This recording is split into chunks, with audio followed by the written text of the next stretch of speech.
Untuk menguasai seni tanpa kepala, seorang pria secara pribadi memenggal kepalanya sendiri dan memberikannya kepada seorang bawahan, memintanya untuk menjaganya dengan aman. Tanpa diduga, bawahan itu kemudian memberikan kepala sang jenderal kepada musuh. Setelah mengetahui hal ini, sang jenderal gemetar karena marah. Seninya belum sepenuhnya berkembang dan tanpa kepalanya ia hanya bisa bertahan hidup. Jika kepalanya tidak dapat dipulihkan dalam 7 hari, ia pasti akan binasa. Maka untuk mendapatkan kembali kepalanya, sang jenderal mengubah dirinya menjadi seorang jenderal tanpa kepala, menaiki kuda perangnya dan menyerbu ke kamp musuh sendirian. Tanpa diduga, tanpa kepalanya, kekuatan sang jenderal meningkat drastis dan ia dengan cepat menghancurkan pasukan musuh. Para prajurit yang melarikan diri segera melaporkan kepada Raja Serigala bahwa hantu Si Wanpu telah datang untuk merenggut nyawanya, tetapi tanpa kepalanya mustahil bagi jenderal tua Si Wanpu untuk bertahan hidup. Kepalanya masih kutahan dengan darah anjing hitam. Raja Serigala menolak mempercayainya, jadi ia segera memimpin pasukannya ke kota Serigala Raksasa bertekad untuk melihat apakah Si Wanpu benar-benar mati. Namun mereka menggeledah kota Serigala Raksasa secara menyeluruh tetapi tidak menemukan jejak Si Wanpu. Tampaknya Si Wanpu memang mati, namun pendeta Tao yang menemaninya yakin bahwa ini lebih dari sekedar masalah sederhana. Ia cepat menghitung dengan jarinya dan menemukan sesuatu yang salah. Ia adalah masalah serius. Ternyata ia telah menghitung bahwa ada istana bawah tanah di bawah kediaman sang jenderal, dan istana ini adalah sarang naga legendaris. Jika jasad seorang abadi dikuburkan di sana, keturunan mereka akan menjadi raja dan kaisar, di mana sarang naga kau boleh pergi dan mereka yang lahir di tahun domba atau tahun kuda boleh pergi. Tetapi bahkan mereka yang telah menyaksikan pertumpahan darah dan menghadapi kematian dan kemalangan pun boleh pergi. Menemukan sarang naga membutuhkan ketelitian yang luar biasa. Kemudian mengikuti kompas, pendeta Tao dengan cepat menemukan pintu masuk. Raja menemukannya untuk mencegah arus orang yang deras menunggu pembuluh darah naga. Raja Serigala masuk hanya dengan beberapa pengawal pribadinya.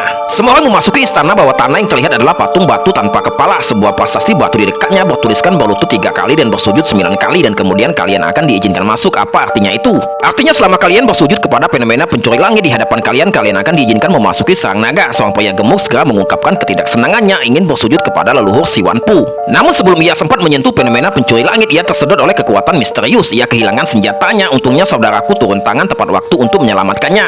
Tetapi nyawanya terkuras habis oleh fenomena pencuri langit. Setelah menyerap esensi dan darah manusia, fenomena pencuri langit langsung retak. Diikuti ledakan. Detik berikutnya sang jenderal tanpa kepala muncul di atas kuda.